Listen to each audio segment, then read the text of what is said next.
dogs. Score, hustle hard, couple scars, wearing bubble frogs. Just like Butler said, you in trouble, y'all. Kept the flow playing, got it all banned. Y'all seen the block, stop with one hand. And Pat we trust, inspire, have the guts. We here to bring the heat, y'all can hang it up. Welcome to 5 on the Floor, a daily insider show on the Miami Heat and the NBA, featuring Ethan Skolnick, Greg Sylvander, and Alex Toledo, plus others from the 5 Reasons Sports Network. All right, welcome into 5 on the Floor Live here on the 5 Reasons YouTube channel. Thanks for joining us. You can also find us on the podcast feeds. Today we're going from the stream to the pod, so you can find us on Red Circle, Google Podcasts, Apple Podcasts, and also Spotify. I'm Ethan Skolnick. You can follow me at Ethan J. Skolnick and at 5 Reasons Sports. Today's floor plan, I got Alex Toledo. You can follow him at Tropical Blanket. Brady Hawk, you can follow him at Brady Hawk 305. Greg Sylvander, you can follow him at Greg Sylvander. The Miami Heat lose in the 81st game of the season. They lose to the Washington Wizards. Eric Reed said it best at the end. Celebration in Washington as they move within 11 games of 500 with 1 game left in the season. It's a little bit of snark from Eric as the season is finishing up here. But the Heat, we kind of knew what was going to happen tonight. No Jimmy Butler, no Tyler Hero, no Kyle Lowry, no Bam Adebayo. Not really much of a chance. Victor Oladipo did score 30. Jamal Cain had some good moments. Yurtseven hit a couple threes and then hit a bunch of other people and committed a bunch of fouls. And that was pretty much the story tonight. We kind of knew coming into this again that the Nets were not going to lose their game to Orlando. The Magic had packed it in the previous game, which is a precursor for what you're going to see in Sunday's game on Easter Sunday, where Brady, Alex, and I are going to go all the way down to Kaiser Sose Arena or whatever it is they're calling it now, and we're going to sit there and watch a G League game between two teams, because that's pretty much where we're headed on Sunday. The Miami Heat are now locked into the 7 seed. That's what we're going to talk about in for most of this episode, that they're locked into the 7 seed here tonight. They're going to be in the play-in. And most likely, although we're monitoring it, and we appreciate Brian, we're going to get up the comments today. Our producer is Manny Chang. Most likely, they're going to get the Atlanta Hawks. Toronto's getting blown out as we speak by Boston. And then Atlanta is up 6 against, again, a Philadelphia team that's not playing anybody. So we kind of knew what was going to happen tonight. Before we really get started, I want to mention a couple of our sponsors. We will get to the comments here as we go. We do want to mention Prize Picks, though. Use the code 5. FIVE, get that initial deposit matched up to $100. You're going to want to play it throughout the playoffs. Trust me, we're also going to have some special tournaments. I haven't really announced this anywhere else. So for those of you who are listening or watching, we have a partnership now with NBA Central. So we're going to start doing a little bit more national NBA content as we go forward. And we're going to start to push general NBA Prize Picks information as well. So if you play more than just the Heat, we're going to have content for you there. Again, you go to prizepicks.com, the Google Play Store, or the Apple App Store. Use that code 5, FIVE. You get that initial deposit matched up to $100. We'll tell you about the other sponsors as we go forward. But first, we're gonna get to big picture stuff here. Talk about Atlanta. Donut Dan is asking anything worth talking about from this game. That's a great question. Brady and Alex, you each got 60 seconds. I'm not even going to let Greg get in on this, okay, because there's no point to it. Brady and Alex, 60 seconds. Stopwatch is on. Ready? We're going to see which of you can get this in. Give me something to talk about from this game, Brady. Go. Jamal Cain. I think that's the one main takeaway, I guess, from this game, because everybody else in this roster, we know what they are. I guess the only one guy that's like the unexpected, maybe the next guy in the line for the next contract is Jamal Cain, so just seeing a little bit from him. But let's be honest, I don't think we learned anything from this game. I don't even think we can make it sound like we learned anything from this game. Vic, this is exactly what you expected in a game like this. The fact that he's going to get up 24 shots. He ends up dropping 30 points, but just high volume. This literally feels like the end of last season when he had the 40 points against Orlando. So he probably does it again on Sunday. But I don't know if there's many takeaways across this roster than things we already know, except for the fact, what is next for Jamal Cain? Is he on a roster spot? Is he next in line? Maybe. I guess we'll see if he's plugged in. All right, we can title the episode, What is Next for Jamal Cain? Ready? Alex, here we go. Hold on, I got it. Okay, here. iPhone, just to prove that I actually do have an iPhone 13. I don't have an iPhone 3 like people think I do. Ready? Go.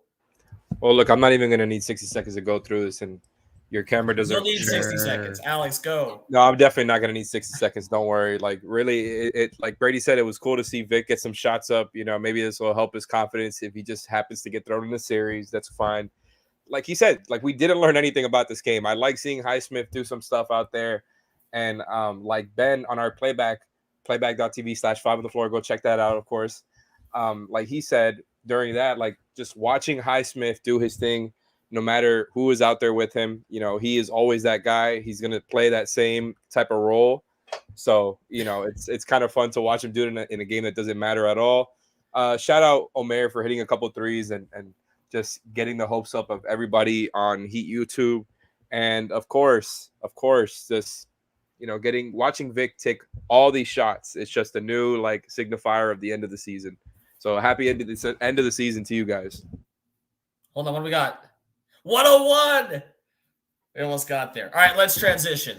Greg. Let's get to the important stuff. You ready? Heat Hawks, Tuesday night. That's what we're and Cody Zeller's good. Cody Zeller's good. Well, he's the big handsome. When you come on the podcast with us, and all of a sudden you're putting up what was he 7 for 8 in the first half.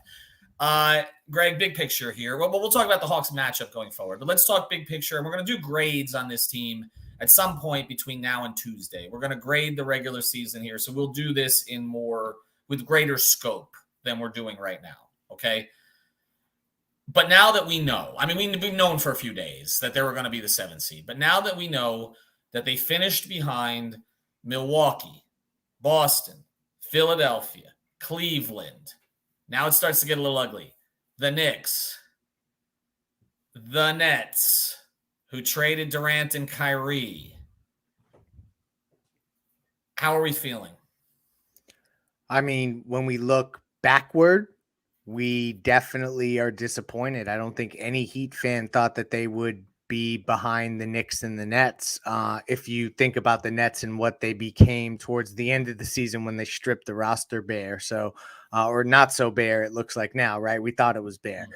So I think that ultimately Heat fans have to feel discouraged, and it doesn't feel great to have to think about a matchup where if you do get through the play-in, you're playing Boston in the first round, whereas you saw them in the third round of the playoffs last year. So that shows that you've regressed to some degree. But I'll just say this. You ultimately are hearing league-wide people say the reason why no one wants to play Miami is Jimmy. And so as we approach this play-in conceptually, let's not do deep dive on Atlanta because we got a lot of shows to do, guys. I will just say this.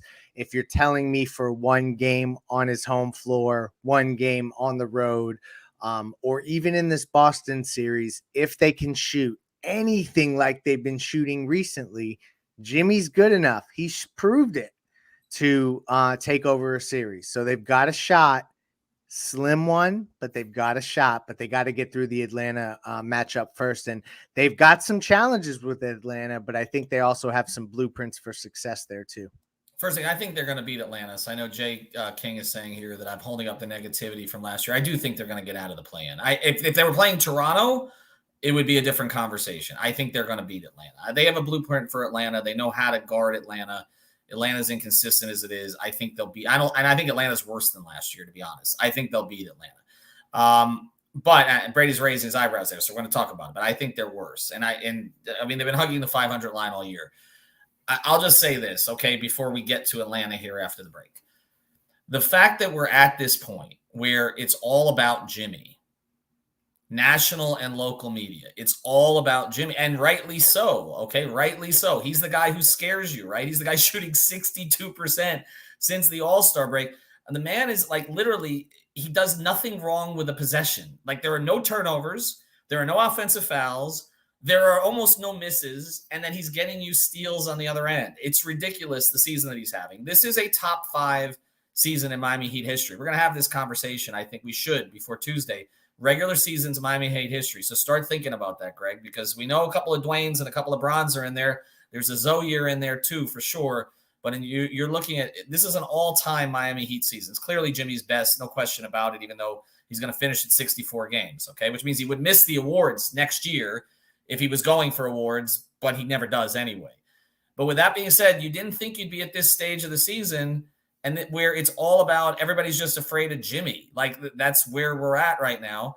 We're not hearing anybody around the league say, we're afraid of Jimmy, Bam, and Tyler. We're afraid of Jimmy and we're afraid of Spo. That's basically where it's at. And we all know Spo has not had his best season, although he seems to have figured some things out lately. And I recommend everybody read Jason Quick's piece on him in The Athletic because it's excellent.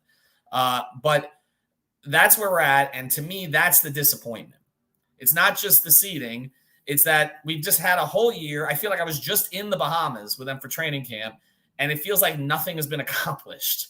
Like Tyler made some progress, but not enough to satisfy people. Bam made progress in the first half of the season, big time progress, and kind of looped right back to where he was last year. And then we talk about the shooters and yes, Strus and Vincent are starters, but they haven't convinced you they're long-term pieces for the organization.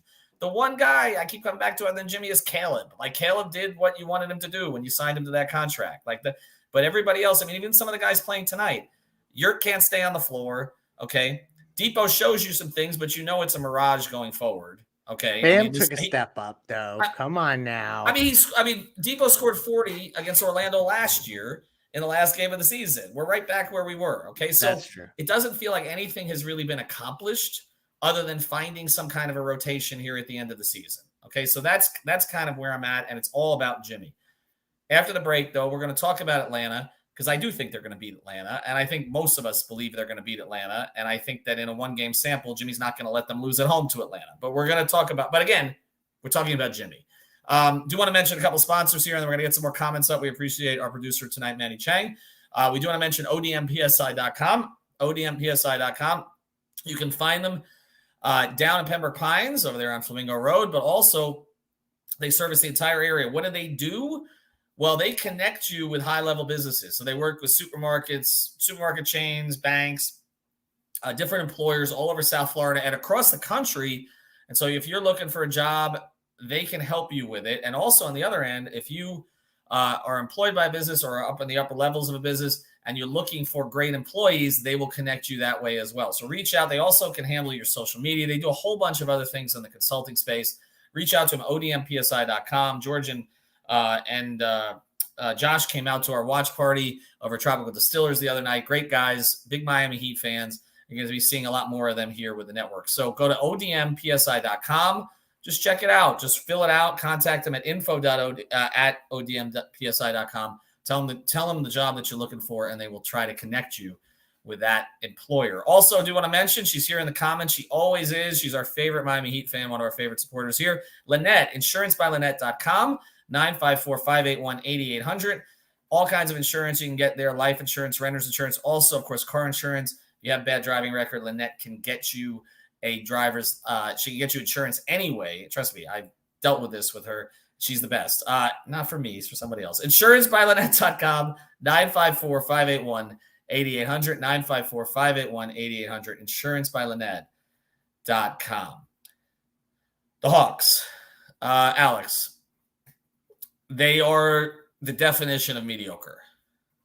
I mean, we've talked about it. They are points scored, points allowed, everything. They are like right down the middle. Offense, I know they're better on offense than defense, but like they're mediocre. Like they have been the whole year. They fired their coach. They've got it. This is the second time they fired their coach mid-season. This time it didn't have the effect it did last time. Quinn Snyder is very good. I think he's an improvement over Nate McMillan. So that's a little bit different. He's had success against the Heat before with different kinds of teams. But they're a little different than last year in terms of they don't have Kevin Huerter anymore. Reddish wasn't a big factor for them last year, but he's gone. DeAndre Hunter has a bigger role than he had previously. We know what Capella is. Collins is kind of out of favor, but he has an occasional big game. Bogdanovich, the other Bogdanovich, is still there. And then there's Trey, who the Heat seem to have answers for. I mean, he's had a quarter here or there, but otherwise he's been incredibly inefficient against Miami. What challenges does this pose? Well, I guess the challenge really just comes from the nature of the scenario that they've put themselves in, right? Where it's not a one game scenario, but it basically is, because you don't want to put yourself in a scenario where it turns into, you know, the second chance game and you're playing for the right to play the Milwaukee Bucks in the first round. And I think that would be, you know, that's not where they want to go. So this game is going to mean a lot. And like I said on playback, I don't think they're going to, you know, eat a lot of crap. I think they're going to be pretty sharp. I think the challenges come from the type of shots that the Heat allow, right? And usually I say that in regards to the three-point shooting. I think we're going to see a lot of the Heat go into those types of modes where, you know, you're giving up the contested mid-range shot. We've seen it for different guys. And the Hawks, just like looking at some of the stuff they do, they kind of rely on those. Like they don't necessarily get to the rim well as a team. They don't finish well as a team. And you'd think they'd be like up there as a 3-point shooting team. What if I told you they have the lowest 3-point rate in the league? Like, it's very weird. It's a very weird offensive profile. I know like Trae Young can't lead the league in 3-point shooting as a team by himself, but basically their like 8th ranked offensive rating comes from them being really, really, really good in volume and efficiency in the mid range and not turning the ball over, which they do not. They've got the 2nd lowest turnover rating. We saw last year in the playoffs that the Heat can turn them over. So I think that's kind of, going to be the foundation of how you win this game, how you win the game against the Hawks is make Murray and Trae Young uncomfortable. And that's where it comes from. But you cannot let them get cooking and get going in the mid range because they're extremely comfy from there. So I think, and the fact that they can go to somebody else with Murray, who definitely can create his shot, maybe he's not an all-star, but he's a damn good player and an all-star caliber player. So the Hawks were the most preferable matchup, I think, for the Heat, for all of us, easily. And I think we all feel good about their chance versus the Hawks. But because of the nature of the playing game and the playing tournament, they can definitely beat you in one game. I just think the Heat are pretty well equipped to match up with them. We also know, Brady, they've been through this before. Last year, Cleveland got up big on them in a play-in game. Atlanta came back, and that's why they ended up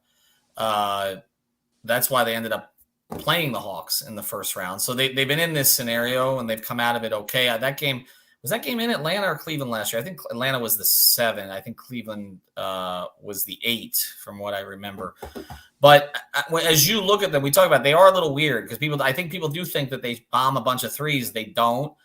People look at Trae as selfish. He's up there in the assist lead this year. So they play a little differently, I think. But have you watched them much since Snyder took over? How different are they from when they were under McMillan? Well, I think the fact you could talk about like their profile, but the truth is they're just really good offensively. Like I was even looking at the numbers to back it up. I think they're 2nd in offensive ratings post All-Star break. So like they've been clicking offensively. Like that's just what their whole team is based on. And then there's also the flip side, like we always talk about, the defensive stuff's just not really there for them. So it's going to be, and we don't really know what Miami is. That's the weird stage of this because we often say like, oh, they're a defensive team, so it'll be kind of a battle back and forth. We don't know what Miami's thing's going to be on any given night because we've seen it before. They've had these defensive nights, they have the offensive nights, but they never really have them together. So that's the weird dynamic. And I think when you mentioned before the comparing it to last season, I think the main difference is, can you defend them the same way that you did last season? Because they didn't have a DeJounte Murray. They had one primary creator, and that was the main thing last year was like they were going to force the ball out of Trae Young's hands. They were going to force turnovers. They were going to do certain things, but there was nobody else to beat them. Like there was nobody else to create backside and beat them. They kind of have that guy in DeJounte Murray now. So this is all to say these are just the small counters that we're going to see kind of in a certain matchup. But it really comes down to this, and I know this is how you started this episode, and this is where I come back to it. Some of this really transcends X's and O's for me. Put Jimmy Butler in a single elimination game, and I'm taking Jimmy Butler. Like that's really where it comes out to. Like I think it really transcends a lot of this defensive matchups, clicking offensively. That's kind of the goal because if they're playing like they did against Philly, they're up there with anybody in the East. Like if they're playing like that, but the truth is, I don't think they're going to play at that level that they did in that game consistently or maybe ever again this season. But it really is just Jimmy Butler knowing the stakes heading into a game like that. I think about you. I mentioned the defensive stuff. They are going to put Trae Young on Jimmy as often as possible. They're going to find matchups that they love. Jimmy is built to play this team, and that's what we said in the playoffs last year. And we were so focused, I think, on it as a whole. He was dominant in that series. Like I know Ethan, you pointed out the fact in the past, like him getting in Trae Young's head, and I think it was game 1 where he kind of just tried to make him fold in a way. But he was dominant in terms of basketball-wise, forcing switches, getting to the basket. He could do certain stuff with ease in this matchup where it's like, if you're giving Jimmy an easier defensive matchup, I'm taking Jimmy Butler. So I know we'll get into it a little bit deeper, but yeah, it's a weird dynamic for them as an offense. But look, they have been clicking offensively, so you have to give them, kind of a little bit of credit. Yeah, Murray is an X factor. He had a huge first game against Miami this year. The young Murray backcourt has been clunky at times. It doesn't seem to be greater than the sum of its parts, but it does allow the ability for somebody else to go off. I did mention that I think Jimmy took Trae Young out of that series in the first quarter of the first game last year. When he got in his face like that, that was it. Like Trae folded after that. And the other thing is Gabe Vincent's in Trae's head, and Gabe's going to start, right? I mean, that's the thing. Gabe's going to start from the very start of this series. It's not like when Kyle got hurt last year and then like he's going to start, because I think that this rotation is set in stone, Greg. Like I regardless of what we saw tonight, Eric Spoelstra doesn't make the move to make a major change this late in the year when he's not planning on using it in a playoff series. So, No. I think they looked at it and thought we're likely getting Atlanta and then Boston. Like they looked at this as a package deal. Okay, maybe the Raptors would sneak in there, but most likely it was going to be Atlanta and then Boston. He made the change last year with about 10 days left in the regular season to go to Strus. He made and a bunch of other layers to it. This year, again, goes to Strus. He's going to play smaller. He's signaling to the rest of the league. He does not give a damn that they know. He's not waiting until game one like he did with Dragic in the bubble. He's going now. This is going to be our group. We're going to play our two experienced guys in Love and Lowry, limited minutes off the bench, kind of see how they go, let them work themselves into the game, let them calm things down, okay? Love's been much better in that role. Lowry's been much better in that role. And Caleb Martin can do a little bit of everything, so he covers up whatever issues those two players have because of their age. This rotation, as Eric says, Greg, the rotation is the rotation now. I think that this is it. You're right. We saw Duncan Robinson today. He committed 6 fouls in 22 minutes and even Eric Reed said this wasn't the game he wanted. To me, the variable guy is Haywood Highsmith. Like that is the ninth guy right now. It's not Vic. Mm-hmm. It's not Duncan. It's not Yurt.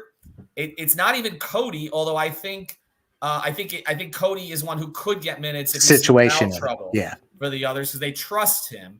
But Haywood Highsmith is the Oladipo now. He's the guy, if they need a defender, they're going to use him because he stays in his lane. Okay, it doesn't matter that Depot scored 30 tonight. But when I look at this and I look at the package of this, Gabe isn't the same defender as last year.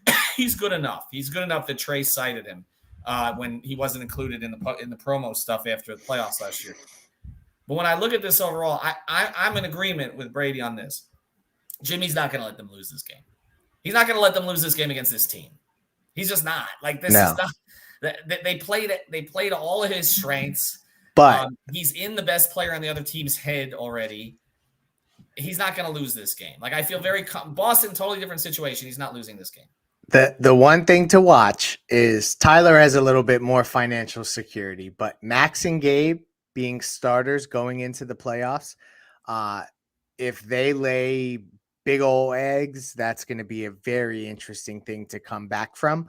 So I think that it'll just be interesting to see the way that those guys perform come playoff time. So many guys have a lot of stuff at stake, so it shall be fun starting Tuesday. I know we still got one more game, the Udonis Haslem farewell game, and we should give that its due, but then it's on to the play-in game against Atlanta.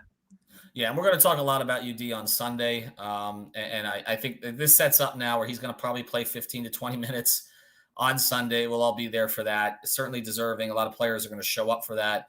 I've been told about a couple surprises who I'm not supposed to reveal at this point. But there's going to be a good contingent of former Heat players and others who I think would be there if there weren't other circumstances like a James Jones in Phoenix and others who were around during that period of time. You're going to see a lot of big three guys come back, and I think you're going to see a lot of 06 guys come back, and then others. I heard Quentin Richardson might make it into town. Others who've played with UD during this period of time, and also a bunch of Dolphin players that he's been familiar with over the years. So I'm hearing are going to show up. Let's do one thing tonight, but I don't want to go too far ahead here. I'm saying that the starting lineup, Brady, was set up for the playoffs, which means it's set up for Atlanta and Boston. Just quick take. Is this a playable starting lineup against the Celtics? Yeah, I think you have to match them offensively. Like I think we've seen that they can't lean one way or the other, that you kind of have to go in that direction. And look, I don't think they have another option. Like, yeah, you could say Caleb on paper makes more sense. So like, that's the main thing here, because I was saying on playback earlier, like we always talk about Caleb and PJ and compare them. We've kind of gotten away from that. It feels like, because they're not playing the same role anymore. So we've kind of gotten away from it. But the one thing that there is a comparable thing is they don't have PJ anymore. We're aware of that. and they need a PJ type defender in a Boston series. He was big in that series, guarding, switching on Tatum, switching on Brown. That they're going to need. Jimmy's going to need help. Bam's going to be switching all over the place as well, but he's kind of the anchor. They need kind of that dog that's going to be just perimeter-wise, just on those two ball handlers. And the only guy they really have for that, and I know you mentioned Haywood Highsmith, but rotationally is Caleb Martin. So the question is, I don't think it matters the starters because I think they're going to mix it up like immediately. So I'm not really worried about the starting lineup part. Maybe they get outgoing offensively, start games, and then they mix it in. I think the more important part of it is specifically in the Boston series, and now we're getting ahead of ourselves because I know we just talked the play-in and matchups. But Caleb Martin is going to be playing a ton of minutes, and this goes for the play-in as well. Just because he's not starting, I think he's playing up there with a lot of these guys in minutes. Like, I think he makes more sense in most of these playoff matchups defensively and the consistency he's had offensively. Like, they need Caleb Martin. And I think moving forward, especially in that Boston series, he's going to see a lot of Jaylen Brown. Because, look, Depot's not playing this series either. So two of their primary defenders that were guarding these ball handlers are not on the team anymore. So Caleb's going to be needed. And Caleb does not foul a lot. That's one of his strengths. He doesn't get himself into early foul trouble. I can just say from talking to people in the organization, they love what Caleb's done this year. They love everything about it. They're incredibly happy with that signing and just his adjustment to everything. Alex, I'll let you close, and we appreciate our sponsors, Prize Picks. Use code 5, and also, of course, odmpsi.com, insurancebylynette.com. We will be on playback on Tuesday. I'm not guaranteeing on Sunday. We'll see. But we're definitely doing Tuesday for sure. Alex Brady and I are going to be at the arena. We're also going to have a bunch of Prize Pick shows that go in beforehand. Greg will be manning playback Tuesday at home. Of course, we'll have Sunday. We'll do something on Udonis. We'll also do more of an intensive preview of the Atlanta game. Since that's what it looks like. Is that over, by the way, guys? Is that official? Have they beaten Philadelphia? Yeah, okay. I mean, I've assumed so. Either way, they were up 11 the last time I looked. But either way, we'll get into if it is the Hawks, we will get into the Hawks. By the way, it's actually an OT and they're down 3. Oh my god! So you definitely jinxed them. You had to throw that out there. We just went through an entire stream and nobody singled me. Look at that. That's great. You know what? Eternal can do playback. He's asking us here. It's our guy Eternal. He's gonna handle playback by himself for UD's last game. I think just gonna throw him on there by himself on Easter Sunday. Should we stay on here until this is finished? I feel like we've there's just 4 minutes. They're gonna end up playing Siakam. No, there's 2 minutes and 43 seconds. No way. And Scotty Barnes.